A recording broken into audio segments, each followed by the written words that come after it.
Hello everyone, and I decided to show a very beautiful and a very interactive chess problem composition composed by Georg Bernhardt, who composed this in 1948.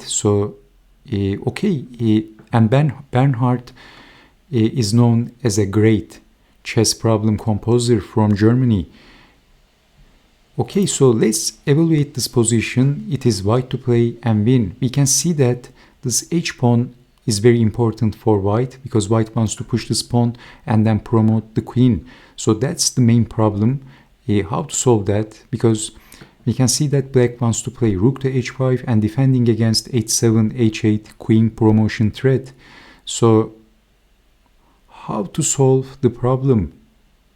The first move is actually quite obvious. Rook to c2 check, checking with saving the rook, a tempo gainer.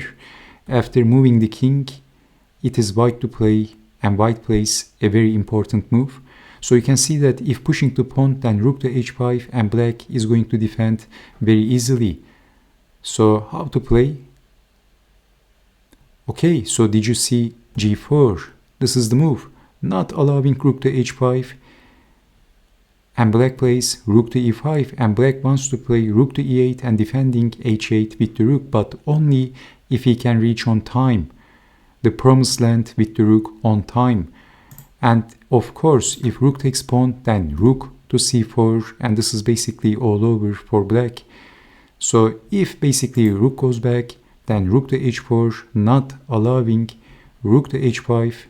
So white is going to push the pawn and then promote the queen, and black basically has no defense. And after rook takes on g4, rook to c4, if capturing the rook, then we can capture back. And how to stop this pawn? Black can't reach on time. White is promoting the queen. So g4 is a very strong move, rook to e5, but this time black wants to play rook to e8 and then defending. Rook to e2, rook to c5. Again, black wants to go back this time to c8 and then defend on h8.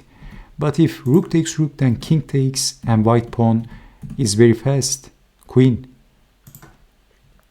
Rook to c5, and this time it looks like we can't push the h-pawn, because if pushing the pawn, we can see that the rook is going to go back and defending on h8. What would you do if you had the white pieces? White has only one good move that wins, and that is rook to e8. Did you see this? If, by the way, rook to c2 check, then king to g3, and in this position, if we would push the pawn, then rook can go back, and basically this is losing for white. White is losing the advantage, but after this move, if of course rook goes back, then we can take the rook and then push the pawn. So king takes is not going to work because of h7, and if rook to c2, king to g3 is a must, because if king to e3, then this is going to be a blunder, rook to h2, and black is defending very easily. So rook to c2, king to g3, and then if rook takes on a2, white is going to promote the queen, and white is winning.